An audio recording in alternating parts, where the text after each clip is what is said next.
আসসালামু আলাইকুম everyone, welcome back to my channel Salma Akter busy lifestyle থেকে। আপনারা আমার এই ভিডিওটি যারা দেখছেন, আশা করছি আপনারা অনেক ভালো আছেন। আমি আলহামদুলিল্লাহ অনেক ভালো আছি। আজ শুক্রবার, পবিত্র জুম্মার দিন, আর চলে এসেছি রান্নাঘরে রান্না করার জন্য। সম্পূর্ণ ভিডিওটি দেখবেন, আশা করছি অনেক ভালো লাগবে। আর যদি আপনাদের কাছে আমার ভিডিওটি ভালো লাগে তাহলে অবশ্যই আমার চ্যানেলটি সাবস্ক্রাইব করে দেবেন, পাশে থাকা বেল আইকনটি অন করে দেবেন, লাইক কমেন্ট শেয়ার করবেন।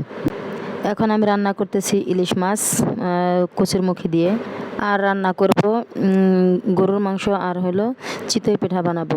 সকালবেলা ডাল আর ডিম ভেজে ভাত খেয়েছি আমরা, তার কারণ শুক্রবার সকালবেলা ভারী রান্নাগুলো করতে গেলে দেরি হয়ে যাবে, এই কারণে ওই খাবারগুলো খেয়ে নিয়েছি। এখন গরুর মাংসগুলো একটু গরম পানি দিয়ে সুন্দর করে ধুয়ে নিলাম। একটি প্যানে তেল দিয়ে দিয়েছি, সাথে দিয়ে দিয়েছি একটু পেঁয়াজ কুচি। এই পেঁয়াজ কুচিগুলো আমি ভেজে বেরেস্তা করে উঠিয়ে রাখবো মাংসের ভিতরে দেওয়ার জন্য। এখন ওই তেলের ভিতরে দিয়ে দিলাম আপনার পেঁয়াজ কুচি। এগুলো ভালোভাবে নাড়াচাড়া করে যখন বাদামি রঙের হয়ে আসবে, তখন দিয়ে দিব সব ধরনের মশলা: আদা বাটা, জিরা বাটা, রসুন বাটা, হলুদ গুঁড়ো, মরিচ গুঁড়ো, ধনিয়া গুঁড়ো, গরম মশলা, তেজপাতা। এইগুলো দিয়ে নাড়াচাড়া করে তারপরে দিয়ে দেবো মাংসগুলো কষানো হয়ে গেলে তারপরে পরিমাণ মতো পানি দিয়ে মাংসগুলো সেদ্ধ না হওয়া পর্যন্ত রান্না করব। এই ফাঁকে আমি আবার একটু চাউলগুলোকে লিকুইড করে নিব, যাতে মাংসগুলো রান্না হতে হতে যাতে আমি পিঠাগুলো বানাতে পারি। আর পিঠাগুলো বানাতে বেশি সময় লাগবে না, তার কারণ যদি পিঠা হয় সুন্দর, তাহলে কম সময়ের ভিতরেই পিঠাগুলো হয়ে যাবে।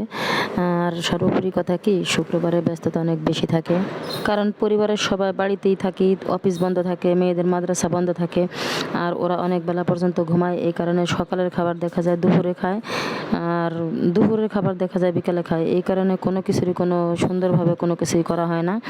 আর সবচেয়ে বড় কথা, আপনাদের কার কীরকম হয় জানি না, আমার এরকমের হয়ে যায়। আর আমারও শরীরে একটু অলসতা বেশি লাগে, যে না আজকে তো কাজের তাড়া নেই, এই কারণে আমারও একটু ঢিলামি হয়ে যায়। আপনাদের কাছে আমার একটু অনুরোধ, আমার ভিডিওটি যদি আপনাদের একটু ভালো লেগে থাকে তাহলে অবশ্যই কিন্তু আমার ভিডিওটি সম্পূর্ণ দেখবেন, লাইক কমেন্ট শেয়ার করবেন, সাবস্ক্রাইব করে দেবেন।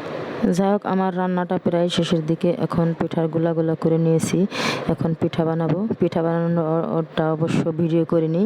আর এখন খানা পরিবেশন করব, এই আর কি। আমার রান্না শেষ। আপনারা সবাই ভালো থাকবেন, আমার জন্য দোয়া করবেন, আর আপনারা বাসায় বেড়াতে আসবেন। আল্লাহ হাফেজ।